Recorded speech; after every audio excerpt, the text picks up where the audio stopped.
ঢাকা বিভাগীয় সহ সাংগঠনিক সম্পাদক নজরুল ইসলাম আজাদ উপস্থিত রয়েছেন। রাজশাহী বিভাগীয় সহ সাংগঠনিক সম্পাদক আমিরুল ইসলাম আলিম সহ নেতৃবৃন্দ এ পর্যায়ে বক্তব্য রাখার আহ্বান জানাচ্ছে।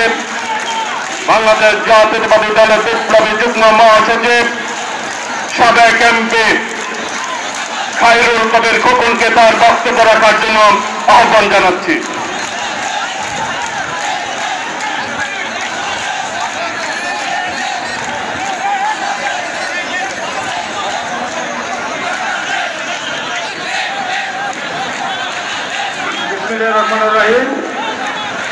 আন্তর্জাতিক গণতন্ত্র দিবস উদযাপন উপলক্ষে বিএনপির উদ্যোগে আয়োজিত আজকের এই চারার্থিক গণসমাবেশে কারা নির্যাতিত বিএনপির সংগ্রামী মহাসচিব সম্মানিত নেতা, আমার প্রিয় নেতা জনাব মির্জা ফখরুল ইসলাম আলমগীর আজকে এই মহাসমাবেশের মাননীয় প্রধান অতিথি বিএনপির ভারপ্রাপ্ত চেয়ারম্যান, বাংলাদেশের লক্ষ কোটি মানুষের আশা-আকাঙ্ক্ষার মুহূর্ত প্রতীক জনাব তারেক রহমান, বিএনপির স্থায়ী কমিটির সম্মানিত নেতৃবৃন্দ, অঙ্গ সংগঠনের নেতৃবৃন্দ, উপস্থিত বিভিন্ন এলাকা থেকে আগত আমার সংগ্রামী প্রিয় ভাই ও বোনেরা, আসসালামু আলাইকুম ওয়া রাহমাতুল্লাহি ওয়া বারাকাতুহু। প্রিয় বন্ধুরা,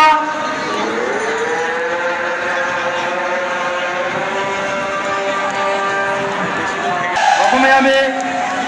যাদের রক্তের বিনিময়ে ছাত্র গণঅভ্যুত্থানের মধ্য দিয়ে আমাদের কাঙ্ক্ষিত প্রত্যাশিত আমাদের সেই নতুন বাংলাদেশ আমরা পেয়েছি, সেই শহীদদের বিধি আত্মার প্রতি আমি গভীর শ্রদ্ধা নিবেদন করছি এবং আন্দোলনকে সফল করার লক্ষ্যে এই দীর্ঘদিন যে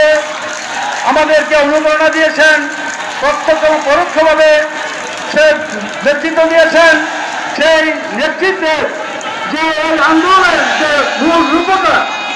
যে নেপথ্যে কারিগর না, প্রকাশ্য যে কারিগর এবং যে মাস্টার মাইন্ড, তাকে আমি আজকের এই মহাসমাবেশে আন্তর্জাতিক গণতন্ত্র দিবস উদযাপন উপলক্ষে আয়োজিত আজকে এই জনসভায় এই জনগণের কাছে সেই ব্যক্তিকে আমি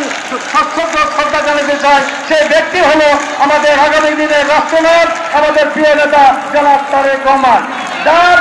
নেতৃত্বে আমরা এই ঐতিহাসিক এই ছাত্র গণঅভ্যুত্থানে বিজয় অর্জন করেছি। এই সরকার আমাদের প্রতিপক্ষ নয়, এই সরকার এই আন্দোলন সংগ্রামের এই মধ্য দিয়ে, ঐতিহাসিক ছাত্র গণঅভ্যুত্থানের মধ্য দিয়ে এই সরকার প্রতিষ্ঠা হয়েছে। এই সরকারের কাছে জনগণের যে আকাঙ্ক্ষা প্রত্যাশা, যে দীর্ঘ